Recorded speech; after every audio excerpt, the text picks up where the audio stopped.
한국인들은 우리주의가 극도로 높아졌을 때 그야말로 기적적인 일들을 해내요. 촛불 항쟁을 한다든가 군사 독재를 뒤집어 엎기를 다 나온다든가 월드컵에 4강에 진출한 한국을 응원하려고 거리에 나와서 다 지원한다든가. 다른 나라들은 이걸 따라할 수가 없습니다. 모방을 못해요. 실제로 한국의 거리 응원이 너무 부러워서 다른 나라에서 국가가 사람들을 동원해가지고 해보려고 했다가 실패한 사례들이 있을 정도로 다른 나라에서는 못합니다. 한국과 일본의 집단주의 문화에는 어떤 차이가 있나요? 서양의 학자들은 한국, 일본, 중국 다 묶어가지고 집단주의 문화권이라고 얘기해요. 자기들은 개인주의 문화고. 그래서 동양은 다 집단주의라고 하는데 한국 사람들이 볼 때 한국인과 일본은 너무 다르단 말이에요. 그래서 똑같은 집단주의가 아니다라고 봐야 될 텐데 저는 그거를 뭐라고 정리했느냐. 이제 그게 바로 이 책에서 집중적으로 다룬 주제인데 한국의 집단주의는 그야말로 진짜 집단주의예요. 진짜 집단주의. 그래서 저는 이거를 우리주의라고 불러야 된다라고 이제 얘기를 하고 있고요. 일본의 집단주의는 가짜 집단주의입니다. 가짜 집단주의. 그래서 이걸 이제 알기 쉽게 좀 비유를 들어 설명을 드리면 한국인들은 화목한 가족 생활을 해온 나라라고 보시면 돼요. 오랜 전부터. 화목한 가족들은 아버지가 돈 벌어오고 어머니는 뭐 집에서 일을 할 수도 있고 맞벌이 할 수도 있지만 그렇게 돈 번 거를 가족들을 위해서 골고루 다 나눠 쓰잖아요. 그러면서 자녀들을 사랑으로 보살피고 그럼 자녀들은 또 부모를 너무 좋아하죠. 이런 가정에서는 어떤 분위기가 생기느냐. 개인을 우선시하지 않고 가족을 우선시하는 분위기가 생겨요. 가족이 최고야. 우리 가족이 최고야. 그래서 한국 사람들이 싸움 나는 것 중에 하나 그런 게 있어요. 부모 욕하면 안 된다 그러잖아요. 그러니까 너희 아버지가 너를 왜 그따위로 키웠니? 이게 이제 굉장히 심한 욕이거든요. 한국에서. 이제 그거 하면 주먹질하는 경우가 많습니다. 그러니까 가족이 화목하지 않아도 그럴진데 진짜 화목한 가족의 경우에는 한국인들은 개인이 아니라 이 가족을 우선시합니다. 집단을. 그러면서 집단을 위해서라면 기꺼이 일부 자기 희생도 하려고 해요. 자발적으로 즐겁게. 이런 과정에서 형성된 집단주의가 한국 집단주의거든요. 그러니까 진짜 집단주의죠. 진짜로 집단이 좋아서 만들어진 집단주의. 근데 일본은 어떤 거냐면 좀 비유를 가족에 들어서 하자면 아버지가 깡패예요. 깡패. 거의 폭군. 그래서 돈을 벌어오면 혼자 막 술 먹는 데 다 쓰고 자식들한테는 거의 안 줘요. 쥐꼬리만큼 줘요. 엄마도 맨날 때리고. 근데 맨날 집안 규칙, 가족 이런 걸 강조해요. 집단, 가족, 개인을 우선시하면 안 돼. 그건 이기주의야. 그러니까 너는 가족의 규칙을 지켜. 그래서 가족을 위해서 희생해. 자, 그러면 그 집안 가족 구성원들은 사실은 하기 싫죠. 집단주의 하기 싫어요. 자기가 더 중요한데. 그러니까 개인주의자가 돼요. 철저하게. 방 안에 혼자 들어가 있을 때는 철저하게 자기 이익을 추구하는 개인주의자가 되지만 문 열고 나오면 아버지의 서슬이 무섭기 때문에 하기 때문에 집단주의 규칙을 잘 지키는 사람이 돼요. 이 과정에서 형성된 게 일본의 집단주의입니다. 그러니까 가짜 집단주의고요. 이걸 흔히 정치학에서는 전체주의라고 하죠. 전체를 위해서 개인을 희생시키는 시스템. 한국은 그런 시스템이 아니에요. 집단과 개인이 다 같이 잘 되는 쪽이에요. 그래서 한국의 집단주의와 일본의 집단주의는 확연하게 다르다라는 거고요. 이걸 보여주는 하나의 대표적인 증거가 심리학 쪽에서 많이 알려져 있는 DSM이라는 게 있습니다. 정신장애와 관련된 그 지침서라고 할 수 있거든요. 미국 정신의학회에서 나온. 여기에 DSM-4에 각 나라별 문화증후군이 그때 등재가 한번 됐었어요. 각 나라를 대표하는. 근데 한국은 뭐냐? 화병입니다. 화병. 다들 아시다시피. 일본은 뭐냐? 대인공포증이에요. 자, 그러면 여기서 유추할 수 있는 게 뭐냐면 한국 사람들은 어떤 때 제일 힘들어하느냐? 말을 못할 때 힘들어합니다. 표현을 못할 때. 화병 그래 생기는 거예요. 그러니까 대충 옛날에 며느리병이라고 했거든요. 며느리들이 집에 있을 때는 기원받고 막 말 다 하고 하다가 시댁 가니까 눈치 보여서 속에 있는 말 꺼낼 수가 없는 거지. 말할 사람이 없어요. 그래서 화병 생기는 거거든요. 근데 이것이 의미하는 바는 뭐냐면 한국인들은 자기 속마음을 계속 표현하고 사는 사람들이라는 걸 의미해요. 집단 내에서. 그러니까 화목하니까 다 꺼내놓고 사는 거예요. 속마음을. 그러니까 이걸 못하면 병 걸려요. 이게 화병이죠. 일본 사람들은 사람을 무서워하잖아요. 대인공포. 특히 뭘 무서워하냐? 집단을 무서워합니다. 집단의 이짐에. 일본 사람들은 계속 긴장하고 살죠. 내가 눈 밖에 나면 어떡하지? 혼나면 어떡하지?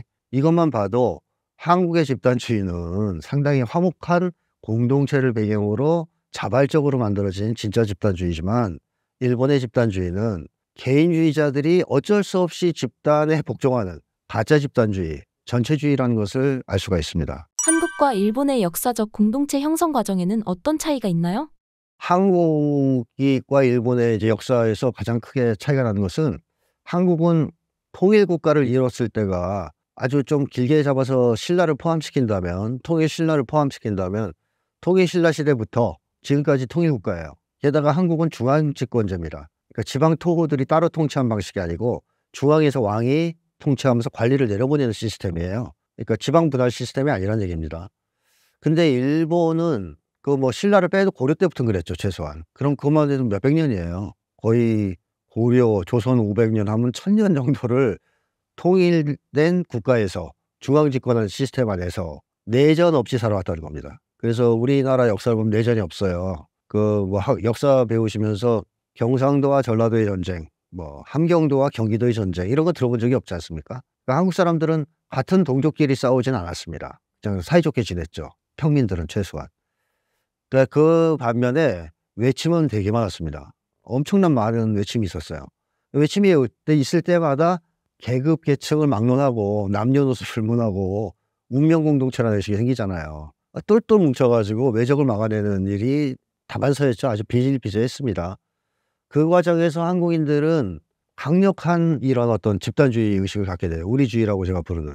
그래서 이 수준이 어느 정도냐면 가족이나 마을이나 일부 지역을 넘어서서 민족 전체를 우리라고 생각하는 그런 큰 규모의 집단의식이 생깁니다. 우리주의가. 그래서 외적과의 싸움을 잘했던 거라고도 볼 수 있거든요. 근데 일본은 근대화를 이룬 메이지 유신 단계에 오기 전까지는 지방 분권제입니다. 일본 영화나 드라마 보시면 항상 나오지만 쇼군들이 있어요. 영주. 예를 들면 한국으로 비유하면 경상도 영주, 전라도 영주 다 있는 거예요. 따로따로. 그 얘기 맨날 전쟁해요. 뻑하면 전쟁합니다. 내전이 끝일 날이 없었죠.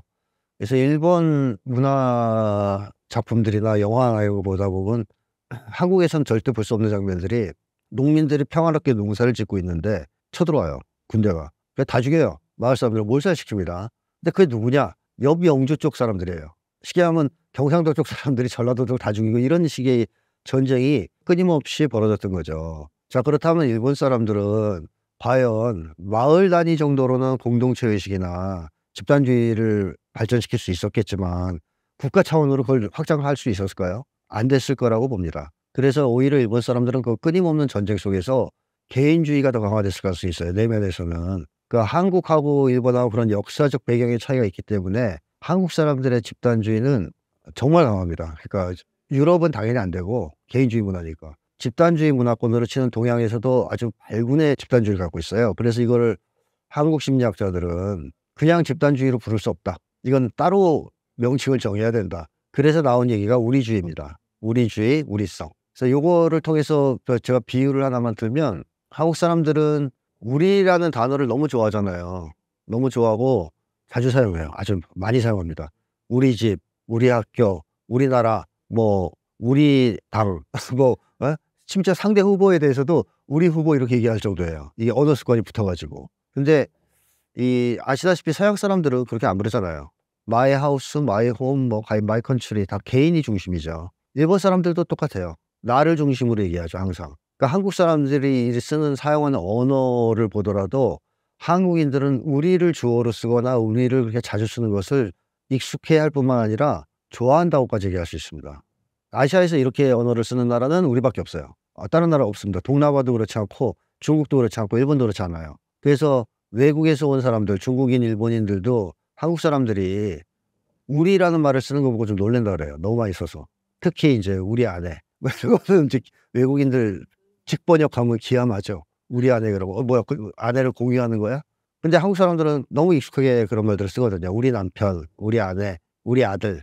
그다음에 아들도 외동이도 그래요. 우리 집, 우리 아빠 다 우리를 썼단 말이에요. 그래서 그 단어를 굉장히 오랫동안 한국인들은 애용해 왔는데 그것은 일단 그 단어를 좋아한다고 봐야 됩니다. 좋아하기 때문에 그렇다. 그리고 익숙하기 때문에. 이런 것 말고도 여러 가지 근거들이 이제 있는데 이 정도만 말씀드려도 한국인들의 집단주의가 일본하고는 당연히 이제 완전히 다른 것이고 아시아권에서도 거의 발군의 독특한 집단주의인 우리주의라는 것을 알 수가 있습니다. 대한민국의 경제가 급속도로 발전한 것이 우리나라만의 우리주의에 영향을 주었을까요? 많이 끼쳤다고 생각합니다, 저는.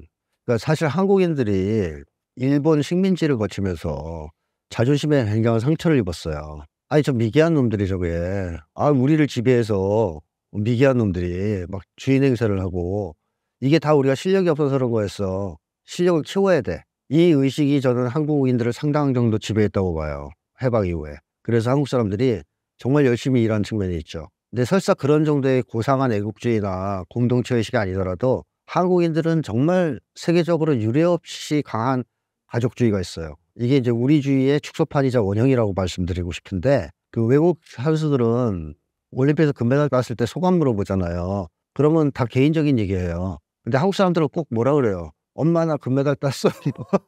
옛날에 홍수아는 뭐 그랬었죠. "엄마 나 챔피언 먹었어." 그래서 유명했었는데, 한국 선수들은 부모 얘기 많이 합니다. 가족 얘기를 많이 해요. 그리고 아이돌들도 인터뷰할 때 부모 얘기하면서 막 우는 나라예요. 외국인들은 이해를 못 해요. '왜 저 공적인 사람들이 사적인 가족 얘기를 저렇게 하지?' 그러니까 한국의 가족은 거의 우리의 원형이라고 할 정도로 똘똘 뭉쳐 있어요. 그래서 외국 사람들은 내가 상 받은 것은 일단 나의 기쁨이고 부모는 그걸 그냥 좋아할 것이다라는 정도라면, 한국인은 그렇지 않아요. 내가 상 받은 것은 어머니가 상 받은 거야. 그래서 내가 기쁘면 어머니는 더 기쁠 거야. 이런 심리가 있거든요. 그래서 전화를 먼저 어머니한테 하려고 그래요. 알려줘야 돼. 이 기쁨을 혼자 누리면 미안하잖아. 그래서 슬픔도 나누려고 그러지만 기쁨도 나누려고 하는 이 정도의 강력한 가족주의가 있어요. 그래서 그것이 이제 우리주의의 한 뿌리이자 원형인데, 한국인들은 최소한 나라에 대한 애국심 같은 것은 배제하더라도 이 가족을 위해서 희생하고 헌신하려는 마음이 어마어마합니다, 정말. 그래서 그거를 잘 묘사하고 보여주는 영화가 국제시장이라고 보는데요. 이 국제시장의 아버지는 진짜 한평생 일만 하다가 늙은 분이에요. 고생이란 고생은 다 했어요. 독일에 가서 탄도 캐고 베트남 전쟁까지 갔다 온 사람입니다. 근데 이 사람은 자기 인생을 긍지 높게 평가합니다, 나중에. 왜? 가족을 위해 살았기 때문에. 그러니까 한국 사람들의 이 가족에 대한 헌신은 이루 말할 수가 없어요. 지금은 많이 약화됐지만. 그것이 사실 해방 이후에 한국의 경제 성장의 동력이 되었다. 그러니까 국가와 공동체가 발전하기를 바라는 마음, 적어도 그게 없었다면 우리 가족을 위해서 내가 모든 걸 다 바쳐서 가족을 살려서 행복하게 만들어야 되겠다는 일념, 이런 것들이 한국 경제 성장의 원동력이었다라고 지금은 많은 학자들이 일치되게 평가하고 있습니다. 근데 이러한 어떤 것은 결국엔 우리주의거든요. 규모가 크든 작든 간에. 그래서 한국인들은 우리주의가 극도로 높아졌을 때, 강화되었을 때 그야말로 기적적인 일들을 해내요. 촛불 행동, 촛불 항쟁을 한다든가, 군사 독재를 뒤집어 엎기를 다 나온다든가, 월드컵에 4강에 진출한 한국을 응원하려고 거리에 나와서 다 지원한다든가, 이게 가능한 거예요. 다른 나라들은 이걸 따라할 수가 없습니다. 모방을 못 해요. 실제로 한국의 거리 응원이 너무 부러워서 다른 나라에서 국가가 사람들을 동원해 가지고 해보려고 했다가 실패한 사례들이 있을 정도로 다른 나라에서는 못 합니다. 이게 강제로 동원하거나 돈 준다고 할 수 있는 게 아니에요. 민족성에 뭐가 있어야 되거든요. 근데 한국인은 우리가 되었다라고 느낄 때면 뭐 거의 기적적인 힘을 발휘하는 민족이라서, 그러한 어떤 공동체 의식, 우리주의가 살아있고 가족에 대한 사랑이 있었던 시절의 경제 성장이 엄청났던 겁니다. 오히려 지금 한국이 경제 성장이 좀 어려운 것은 그런 우리가 해체되면서 다 개인화되자 열심히 일할 이유가 없어진 거예요. 국제시장 아버지가 이제 열심히 일 안 하는 거예요. 왜냐하면 자기만 생각하게 됐으니까. 가족이 없잖아요. 이런 것도 이제 오늘날의 한국 사회에서 시사하는 바가 좀 크다고 생각합니다. 일본의 가짜 집단주의가 일본 경제 성장 둔화에 영향을 주고 있을까요? 가짜 집단주의는 기본적으로 개인을 위한 개인주의 기반을 두고 있는 거예요. 집단이 강요하는 것들을 따르긴 하는데 그 이상의 능력을 발휘하기는 힘들어요. 다시 말하면 창의성이랑은 거리가 멀죠. 창의성은 그야말로 성이 나고 신이 나고 뭔가 기분이 너무 좋고 뭐 집단을 위해서, 우리를 위해서, 가족을 위해서 뭔가 하고 싶다라는 열망에 찰 때 나오는 거죠. 아니면 이제 미국처럼 돈에 대한 열망에서 나오든. 근데 일본은 매뉴얼 사회라고 보통 부릅니다. 시키는 대로만 하는 거예요. 그게 제일 안전하고. 그렇기 때문에 그게 과거에는 기계 톱니바퀴처럼 돌아가는 경제 시대, 그런 경제, 뭐 조립을 잘해서 정밀한 제품들을 만드는 거, 이런 데서 일본이 잘했죠. 그래서 80년대까지 굉장히 일본이 경제가 성장하고 그랬는데, 점점 경제가 창의 경제 쪽으로 넘어가고 창조 경제 쪽으로 넘어가면서부터는 일본인들이 못 따라가기 시작하는 문제가 생깁니다. 그다음에 또 하나, 이제 한국인과 일본인 간의 가장 큰 차이점으로 제가 지금 주목하는 것은, 뭐 제가 쓴 책에서도 계속 얘기했지만 한국인들은 특유의 인간 중심성이라는 게 있어요. 그러니까 우리를 좋아하잖아요. 우리라는 집단을. 그 우리 속에 포함된 사람들은 다 누구냐? 사람이에요, 사람. 구성원들은. 그러니까 한국 사람들은 사람을 좋아한다고 보시면 돼요. 사람을 좋아해요. 그러니까 사람을 굉장히 좋아하고 사람을 세상에서 가장 귀중한 존재로 여기면서 사랑하고 위해 주면서 살아가려고 하는 그런 심리가 있어요. 그게 저는 인간 중심성이다 이렇게 표현합니다. 그래서 그 원조가 언제냐면 무려 5,000년 전 단군 신화에 나옵니다.